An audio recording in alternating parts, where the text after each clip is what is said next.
विधानसभायाव जेला बे बिलखौ पास खालामो बेयाव डिबेट आरो आर्गुमेन्ट जादों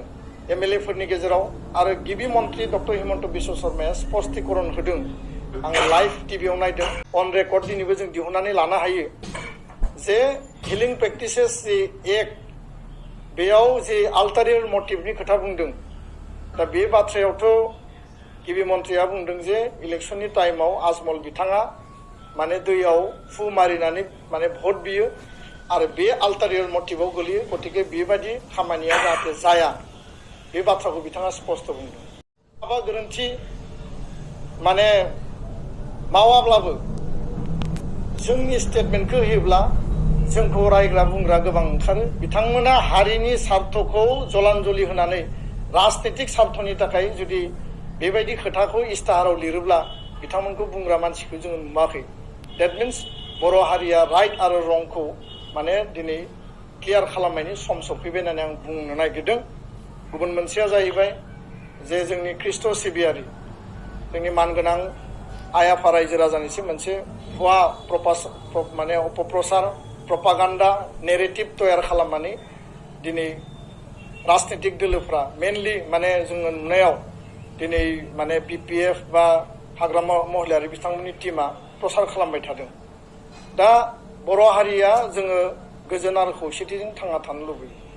आरो हारिनि खौसेथि थामोनथा रैखाथिनि थाखाय एबसुआ हाबा मावबोदों बे बिथिङाव जोङो क्लियारलि बुंगोन बर'आ हारि हिसाबै एक मोनसे नाथाय धोरोम हिसाबै जों गुबुन गुबुन धोरोमखौ फोथायो बाथौ धोरोमानो जा गुदि बाथौआनो जा बा नोङो ब्रह्म धोरोम बा ख्रिस्ट' धोरोम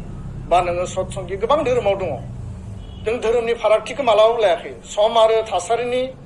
बुब्लियाव जोङो गुबुन गुबुन धोरोमाव जोङो फोथायबाय नाथाय हारि हिसाबै जोङो खौसे आरो बेखायनो भारतआ सेकुलार कान्ट्रि हिसाबै जोंहा बयहाबो इकुवेल राइट्स आरो मर्यादा दङ खोथाया जाहैबाय जे हिलिं प्रेक्टिसेस प्रिभेन्सन एक्ट 2024 आसाम विधानसभायाव मोनसे आयेन लाबोदों बे आयेननि बाथ्राफोरखौ लानानै जोंनि ख्रिस्टियान क'अर्डिनेशन कमिटि मानगोनां बिथांमोननि जि दैदेनगिरि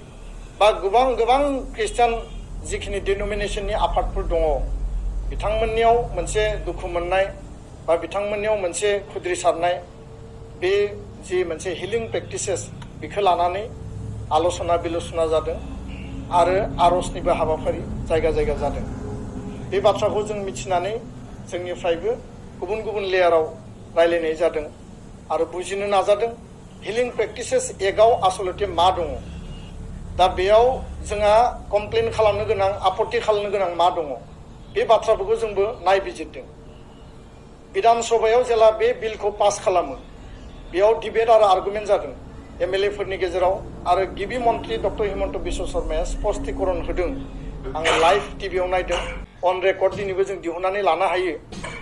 जे हिलिं प्रेक्टिसेस जि एक्ट बेयाव जि आल्टारियर मटिभनि खोथा बुंदों दा बे बाथ्रायावथ'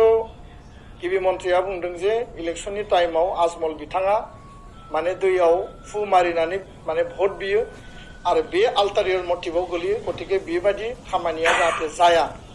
बे बाथ्राखौ बिथाङा स्पष्ट बुंदों